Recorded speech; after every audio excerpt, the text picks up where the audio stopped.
Very banana business. We talk about the things you think about. Hello, I'm Sue. Hi, and I'm Alex, Welcome to our very first episode of Very Banana Business. where we discuss all sorts of stuff. Important, not important, everything about the world today. All right, then. So we thought that the best way to kick off our podcast is to start talking about something quite relevant to us. And I think there's nothing better to start with than the pandemic itself, the coronavirus, and what's going on, especially if we mention all the new strains popping up all over the world, the one in the UK, and then we've got another one in Brazil, and we're not really sure what the vaccines are going to do with all this mess. But there are some scientists who are not as optimistic as many of us in the public are, and they think, the new strains could be resistant to the vaccine. So it's a bit of an issue. Yikes.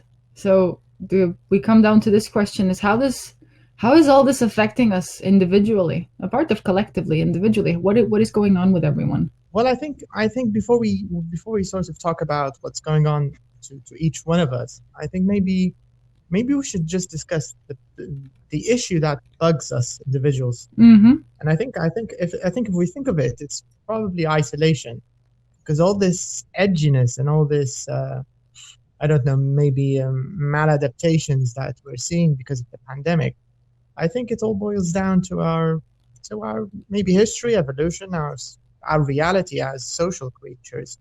We just don't like loneliness, and if you pay enough attention, you can see how we're just very good escape artists, whether we're escaping our reality, whether it's escaping facing ourselves, whether we're using work as an escape, whether we're trying to escape our kids by sending them to school, to have a break from them for a whole morning at least. So if you think of it, it's all a big elaborate escape plan from ourselves, right? Don't you think? No, I couldn't agree more. We are escape artists, and we have all these different ways to process our escaping, whether it's, after a long day's work of 5 days a week, 9 to 5 job, we all have something to go to unwind, whether it's go to the pub with friends, whether it's Netflixing and chilling, whether it's video games, whatever it is, everyone has an escape unwinding strategy, and it's justified. But I do notice that the panic we all went into when the pandemic first started and everyone had to be restricted, everyone was so scared. It's as if we've become so addicted to escaping that we didn't know how to be alone. And that started to make me wonder, like, how much do we perhaps maybe need to learn how to spend time alone? Does that make sense? I think that makes absolute sense. I think you're absolutely right. Things only started to come up to the surface, and this whole mess, started to become quite obvious, is when we weren't given the same options we were before the lockdowns, because of these outlets. If you think of it, we were actually quite spoiled for choice. Yeah. We had the cinema, the gym, the park, the pub, eating out, the theater, going to the beach. There were just so many options. When you think of them now, it feels like a distant memory.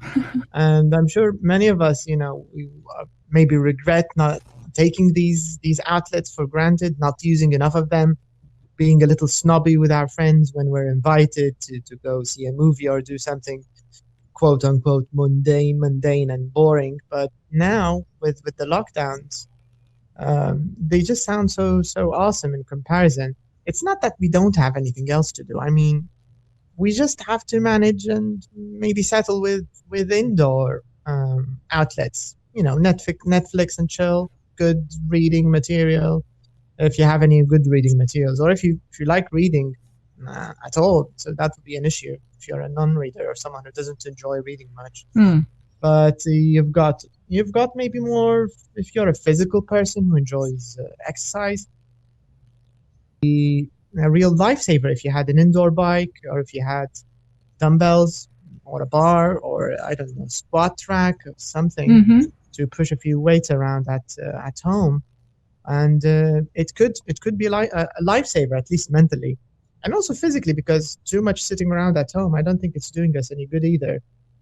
But all of this, if you think of it, Alex, it's an acquired taste. It's not something we can just get used to overnight, because it's quite hard. I mean, even if you're an introvert, okay, even if you're Absolutely. an introvert, yeah, and if you're used to being alone, I think still introverts, once every now and then, they would like to go out, see what the world of weird extroverts is like. But even these people, even these introverts, because of all the lockdowns and the very limited access to public activities, they don't even get to do that.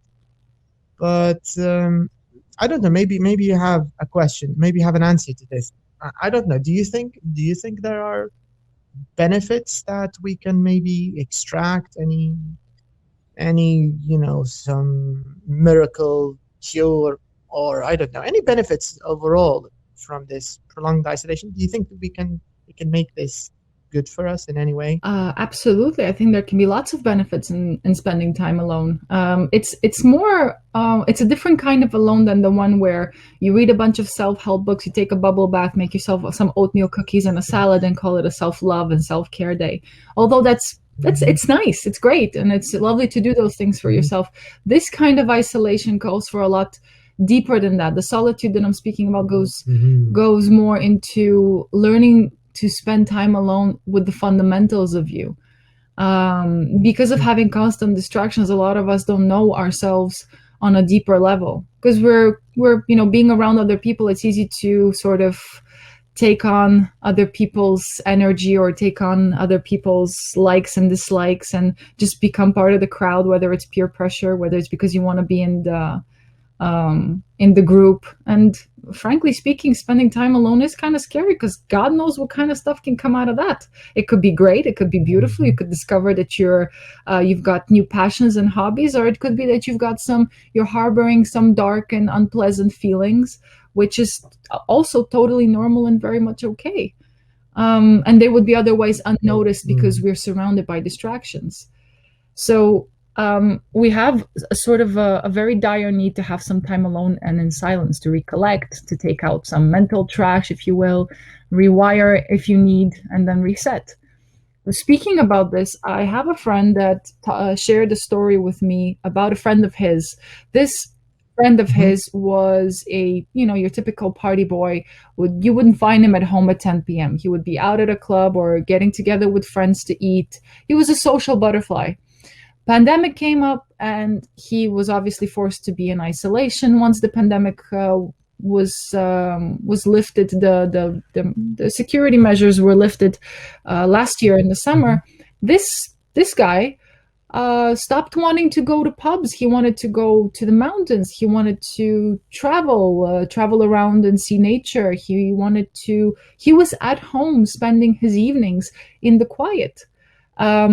On the other hand, the friend that told me about this was on the opposite experience. Before the pandemic, he was feeling quite depressed, didn't want to socialize, didn't want to communicate with people or go out. And after the pandemic, he had the opposite experience. He started going out more. He started feeling better, more able to socialize. So it seems like the isolation did perhaps a trick on both of them. It did its job. They had their time alone. They had what was needed for them individually. So it doesn't mean that everyone has to have the same reaction. It just perhaps, I mean, it could be explained in all kinds of other ways, of course, but from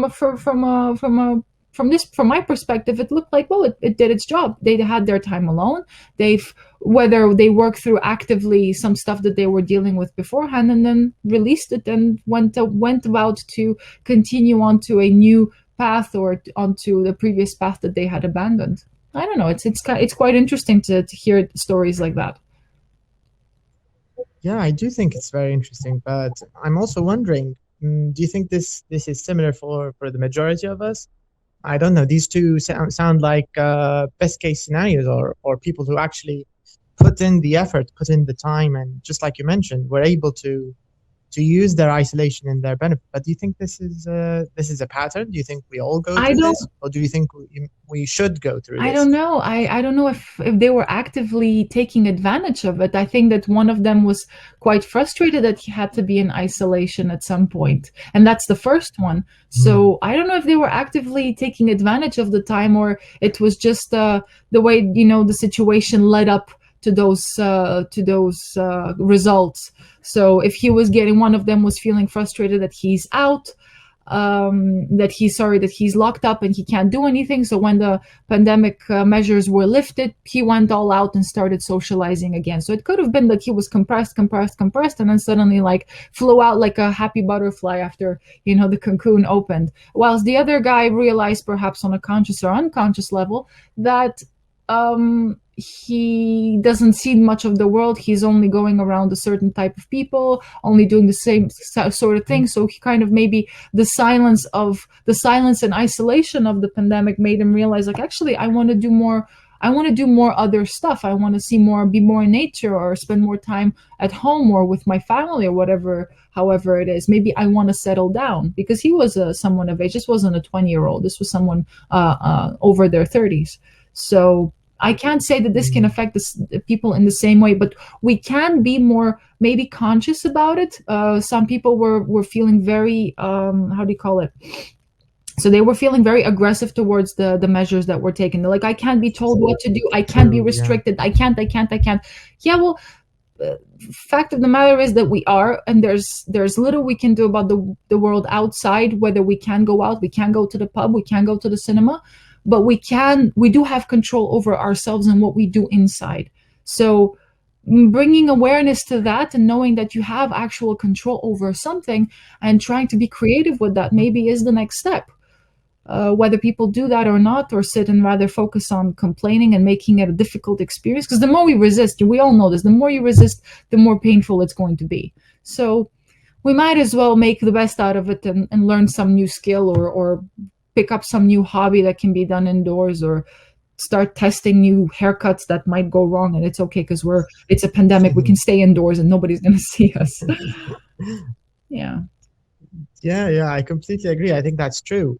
I think the only problem might be the whole dilemma of how can we push through, or do the work, or maybe reap the fruit of this introspection without the excuse me, without the hermit phase. This phase where we just don't want to do anything. We just want to be isolated. It sounds kind of depressing if you think of it in this way, because sorry to cut you off, but the hermit phase doesn't actually do nothing. We might think that someone going into a hermit state means that they're just doing, with all due respect, fuck all. But it actually isn't that. In a world where everything is so rushed, and everyone is so, society, the program, our social programming, our work programming, and whatever programming is expecting us to constantly be doing something. If you're not doing anything, you're a lazy bum. Being a hermit might be very healthy for some people. Then I think maybe what we may focus on is overdoing and giving into lethargy and laziness and procrastination. That's another story, because I think being a hermit sometimes is very, very much needed for your being, for everything to stop. I've had moments like that. I've just wished that I could just have everything stop. And I had phases in my life where I had to choice over the type of work I did and how many hours. And at some point I would get a little overwhelmed. So I would take myself a break or two. The place I lived in, the country I lived in, gave me those benefits where I could call those shots. So I would take a couple of weeks and I would do nothing but lay in bed all day. I would lay in bed all day. I would watch films. I would binge on anime. Don't judge me. There's a part of me that loves anime, and it would be some part of me needed to do that hermit. No, not be in charge of anything, because life is very demanding. We are demanded to be responsible for a bunch of things, and it's called being an adult. But people don't really talk about how being an adult is very taxing, and we need a break from that too. You can't be an adult 24/7, 7 days a week, 365 days a year. You're allowed to be a duck for a day or two, or a week, or 2 weeks if you can afford it. Yeah, no, I get what you're meaning, and I think it's true. We do need this kind of this disconnecting hermit phase. But the thing is, again, you're talking about a situation where this is, I would see what you're describing is actually an example of a successful hermit phase or a successful dealing with isolation and Mhm. working on yourself. I think this situation, I would add it to the other two previous examples you mentioned as good examples or maybe successful examples of how to deal with stress or maybe how to handle isolation in a positive way.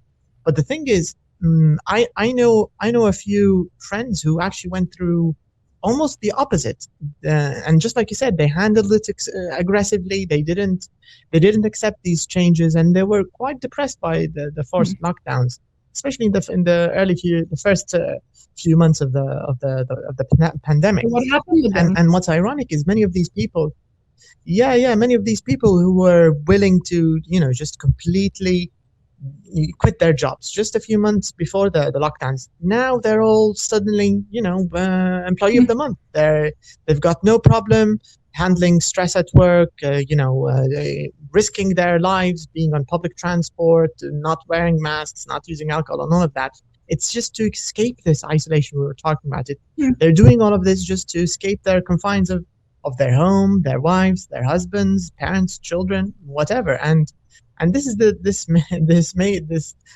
made me think of what's so scary about being alone between four walls. I mean, what's so horrible about it? And immediately the French philosopher Blaise Pascal's quote, it came to me when he said, all of humanity's problems stem from man's inability to sit quietly in a room alone.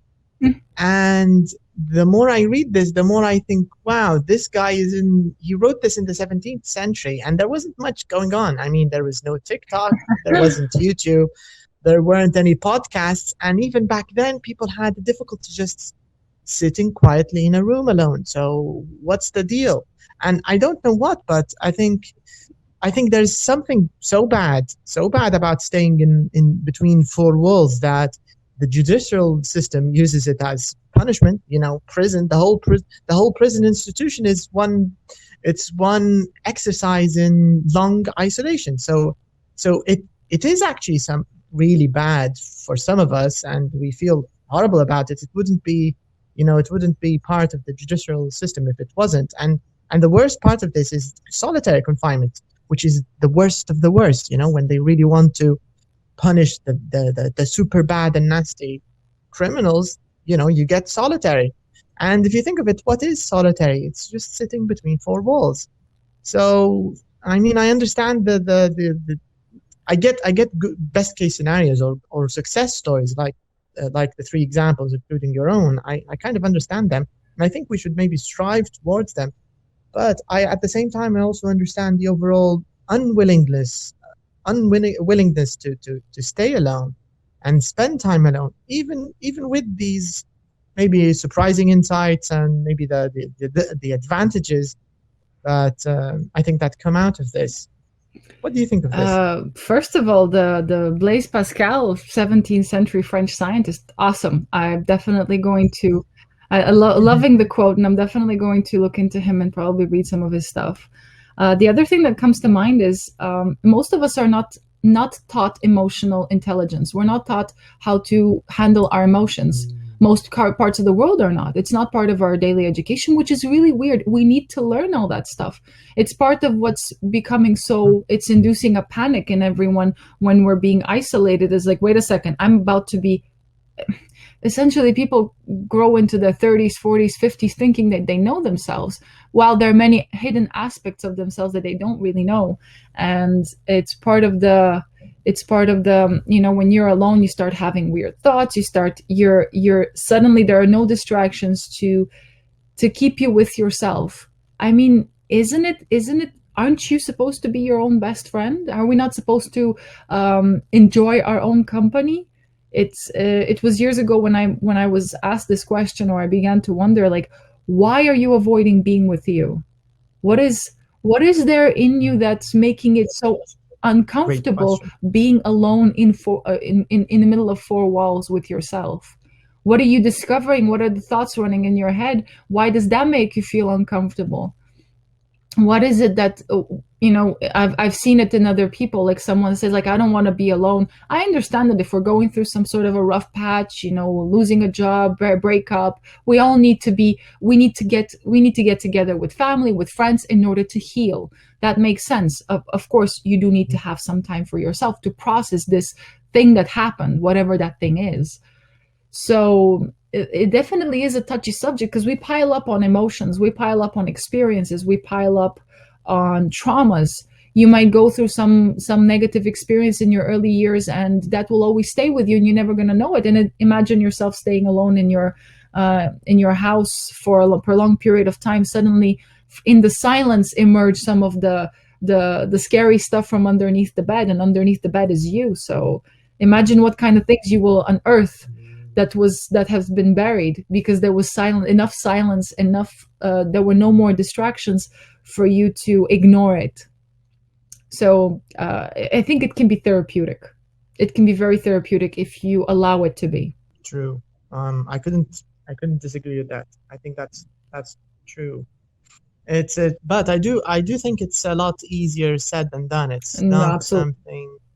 I get that. Yeah, I get the merit of it, but I think it does need some work. But mm, if we're not thinking of the individual himself or herself, if we're thinking of our whole world now, maybe let's use a larger Hmm. point of view, maybe.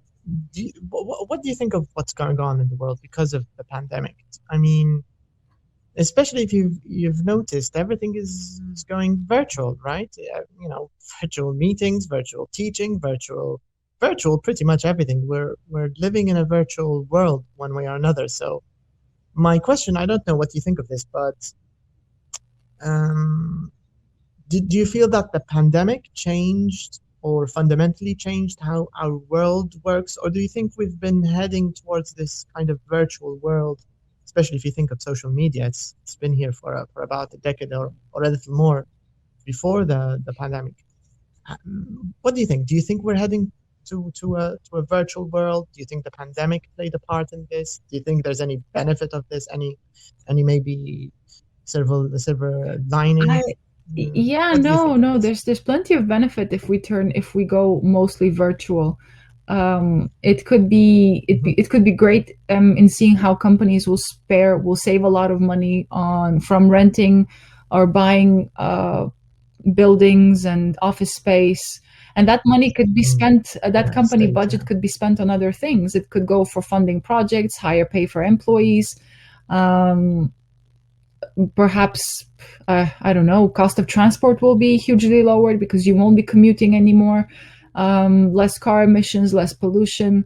There are some great sides to how this can benefit the world I mean, we can be very creative on an economic from an economic point of view. Me, us, and like including, I started teaching online. um, so but that being said, too much isolation, limited socializing has its downsides as well. Yeah. No, I think you just mentioned the whole advantages. They're mainly economic Yeah. if you think of it. Because I just remembered an article I was reading about when virtual business meetings became a thing.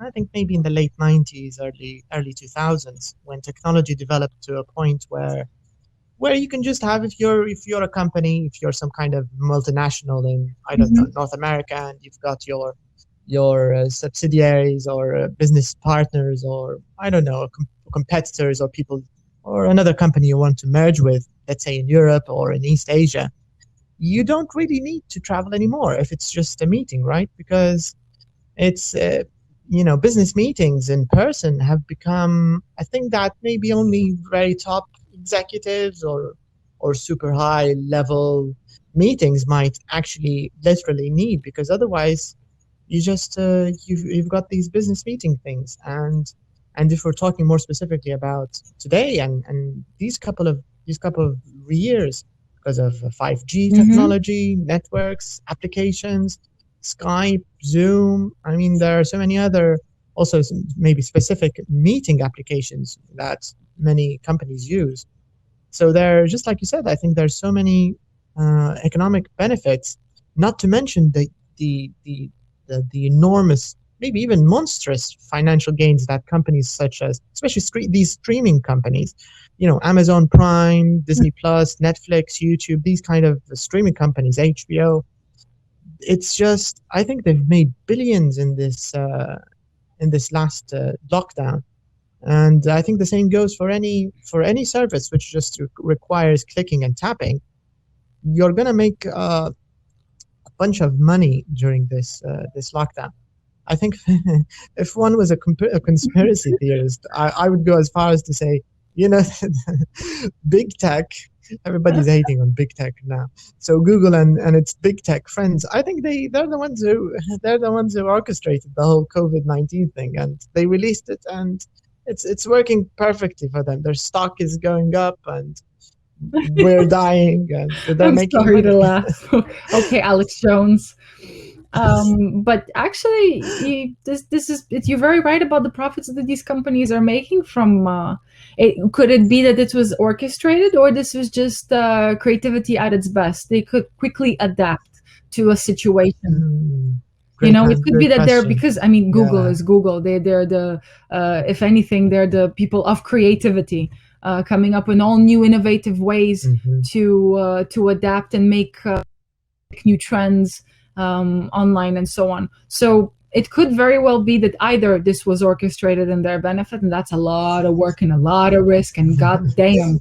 But it could very well be that they're like cockroaches and they've adapted very well. I'm not dissing the cockroaches. Cockroaches can adapt to almost anything, and if they can turn in such a way that that they pick up a new way of working, and they bring benefits to the table in such a difficult situation, this could actually be inspiring for the rest of the world to say, like, hey, if they can do it, we can. And not to say just because it's Google.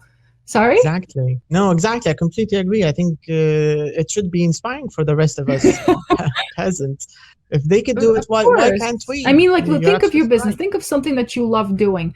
And in many cases, in most cases, you can perhaps turn that into some kind of an online distance learning, distance business. Is it possible? Ask yourself those questions, whoever is listening. I've been asking myself those questions, and we have discussions with people very often. Okay, the pandemic has made a lot of people lose their jobs. How can you adapt to the current situation? If your job is really requiring peer-to-peer, person-to-person communication, or you have to be in person, what other abilities do you have? What other things do you like doing that you can turn into a business that you can profit from online, right? That requires little human interaction or no human interaction on a physical level. So this is something interesting to think about, in my opinion. But you're absolutely right. But there are definitely, we cannot forget the benefits that employees are getting from enjoying from working from home. I had the privilege of, now I do teach English, but when the pandemic first started in 2020, I had just finished working as a head cook. And of course, restaurants were closing. The one I was working in was only working with deliveries. So people obviously are not going to buy as much food when there's a pandemic from an outside source. So, our salaries were dropping, and I was lucky enough to find a corporate job. So the benefits of that is it was home office. I never had to go in for the interview. I never had to go in to sign the contract. The contract was sent to my door. The laptop was sent to my door. I set up at home, and I had the perks of working home office, meetings in my morning meetings in my pajamas from bed. I didn't even have to turn on my camera. I didn't have to do my hair.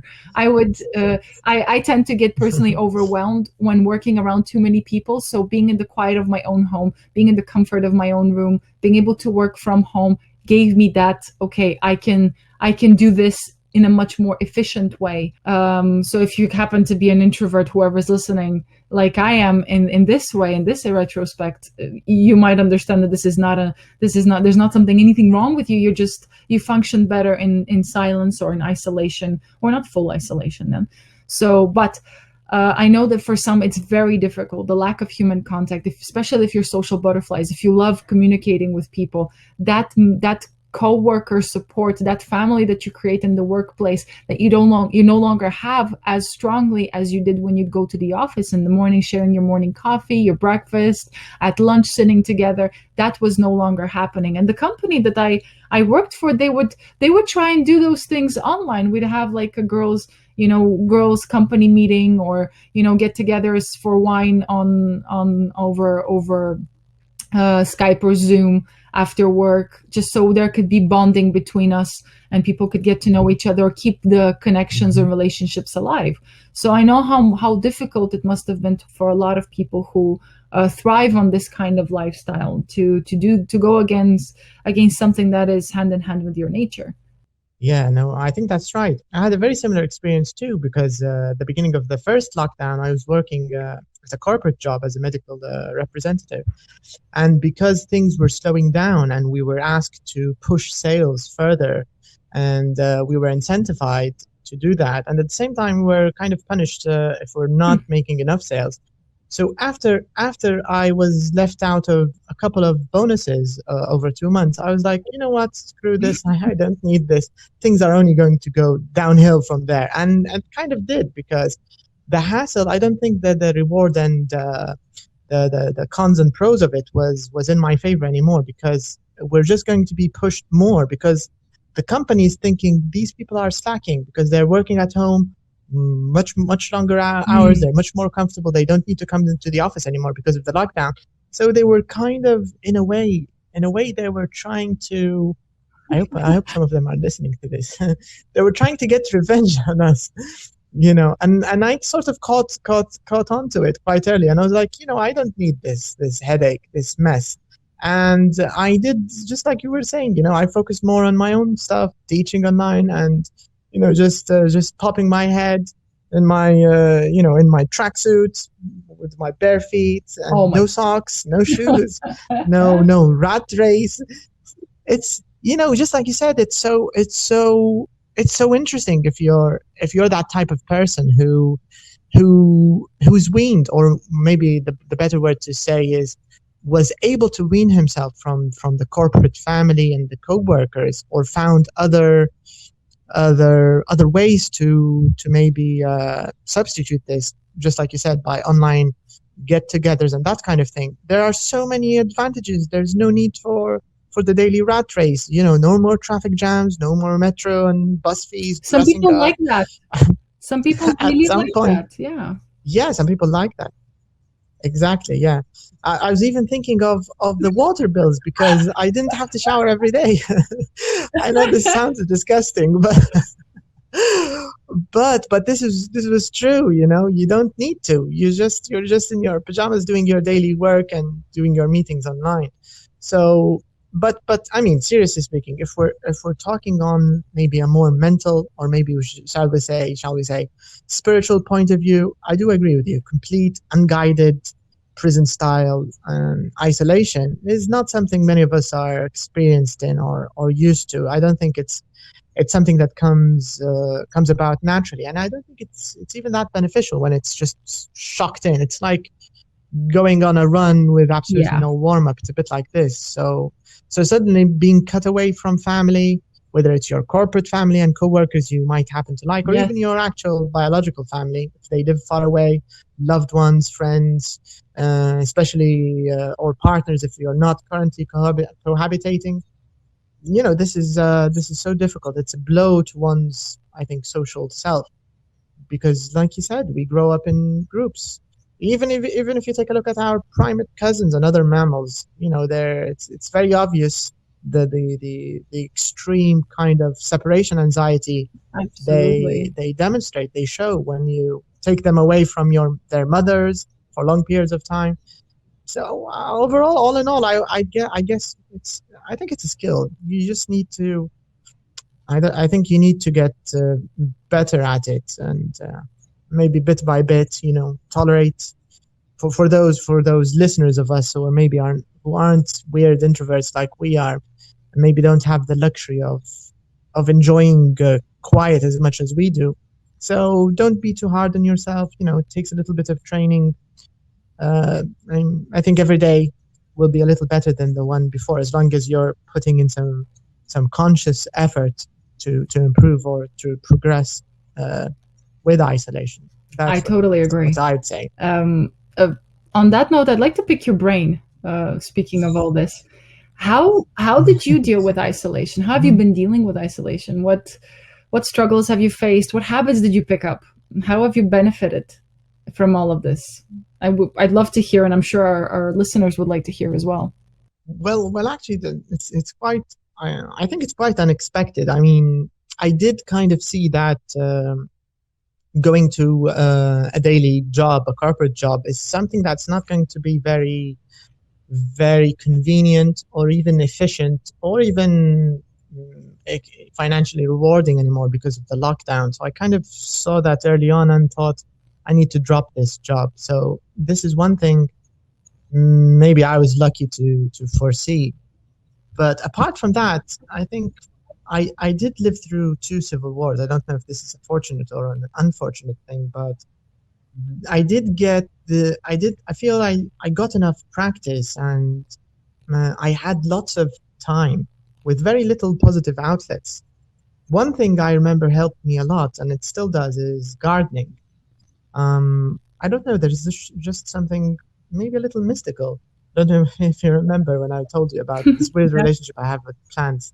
They're just really soothing, and when you see a plant, especially when it's a sapling or a seed, and you plant it and you see a full-grown living organism bearing fruit, I think it's a kind of magic. So I enjoyed that so much, and from the previous wars, the couple of wars, I did quite a lot of gardening, and in this lockdown, I felt that something similar is going to happen. But I did expand my interests above and beyond just gardening. So I was also teaching online, and I started focusing a little more on my English teaching page. I started exercising, which is something I always made fun of. I always was quite a cynic. I always had this philosophy of, why exercise? We're gonna die anyways. I mean, what's the point? So, but of course, the point is, it's not only will you live longer, which is not definite, but let's say you might have the off chance that you will live longer. You will live in less pain, and you will get generally. That's usually a good itself. motivation. So exercise so you don't have to suffer. That's it. So I started seeing this angle a little more than my usual absolute one of, we're gonna die anyway, so why exercise? So I started lifting a few weights. I'm no Arnold Schwarzenegger by any measure, but it's pleasurable. I kind of get it now. But if I'm not doing any of that, I'm either reading. I try to read. I watch something interesting. The last thing I've been watching is talking about anime. Have you seen Attack on Titan? Times? No, I haven't. Attack on Titan. Attack on Titan. It sounds familiar. No, I don't think I have. My anime days were really related to Ghibli Studios. Anything by Ghibli Studios and some of the famous Japanese movie makers in anime. I wasn't watching any series. Okay. Okay, so I'm going to get you hooked on this one because I'm currently hooked on it. Really, really good stuff. Yeah. So I've been watching a bit of that. Just trying to mind my own business. Maybe if I'm feeling in a troublesome mood, I just annoy people with public statuses on Facebook every now and then. But this is pretty much it.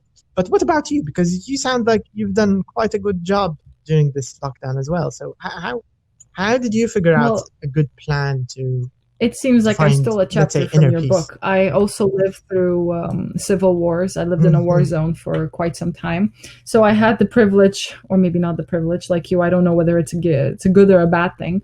I learned how to be in isolation a long time ago in my early 20s. And it was right at the start of my 20s, actually. For me, it was an interesting journey because I started to explore all kinds of stuff. I started to explore making my own hair shampoo. As weird as that is, I was in a very make it yourself everything kind of phase, and I had good days and bad days. On my bad days, I would have my hair in a in a hat if I had to go out, and on my good days, I would make everybody smell my hair because it was so awesome and so soft. Touch my hair. And I at some point I started to get into read about meditation, yoga. Then I started to practice it. It happened that in my immediate circle of friends, I found someone who was teaching that stuff. So I became really curious. Gardening was part of it, but it wasn't because I had the desire for it then. It was because my mother happened to be looking after the garden and someone had to help her. So there was the long hour waterings and so on. I learned how to crochet. As weird as that sounds, that's a kind of knitting with one hook. And I got so excited about that I'd be up until 4 o'clock in the morning making bags. So my isolation had a huge impact on the pandemic at the moment, because it wasn't as if I didn't know what to do, and I wasn't panicked about it. It's almost as if the experience that I had in the war zone gave me the prep work that I needed to have for today. So I basically kept up what I was doing. I'm not making my own hair shampoo anymore. I do intend to at some point, but I'm more into the kitchens. It was more on I cook. I get excited about writing up new recipes, reading books, practicing yoga, meditation, exercise, and so on. It's basically doing the things that I normally do that I enjoy the most. So this means you would recommend anybody who's listening now just go I'm all about experimentation. I'm all about discovering who you are. I mean, you might 10 years ago I had no idea I would be into the things that I am into now. I had no idea that I had no idea that I'd be doing a podcast. It never even crossed my mind. Like, it was, who would have thought? But here we are, and we're doing our very first recording. And at first it was a fun idea, and now it's actually a reality. I'm sitting in front of a microphone that was, gifted to me specifically for this, and I'm having an awesome partner on the other side. I mean, you never know where life is going to lead you, and some of the things that you do, some of these experiments and this curiosity actually perhaps created the person that I am, that makes this podcast possible from my side. So it created this curious and ecstatic person that dabbled in different things, worked in different jobs, and said like, hey, why not this? Why not that? And now I can sit here and we can discuss it while we both explore and share what we discover with the world. So you never know what kind of little hobbies that you think might be insignificant may lead up to create a person in you in 10 years, 5 years, 15 years from now. So yeah, explore away. Yeah, amazing advice. I couldn't have said that better than you did. Absolutely agree with you. But I'm also curious about our listeners now. I mean, I'm wondering what they think. Dear listeners, what do you think? What do you think we can take away from this experience, from this lockdown, the changing world? I mean, tell us, how did this isolation affect you? Were you able to do something? Were you able to push through? Did you have any difficulties? And is there anything that maybe you would recommend us do to keep? Yeah, definitely. To keep our and I have a curious question to people with kids. How are you doing? I can imagine this has been a rough ride for you. Homeschooling, the lack of me time. What would you share some of your coping mechanisms and insights into this new age of that we're still learning to adapt into? Me teaching at the moment online to kids is definitely a handful, and I cannot imagine what it's like to have to be there all the time and have to moderate all of this online stuff for them. So yes, share what in the comments below whenever you can.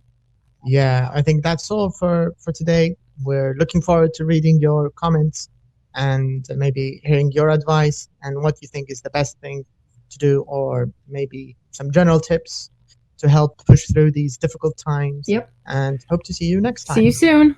Bye.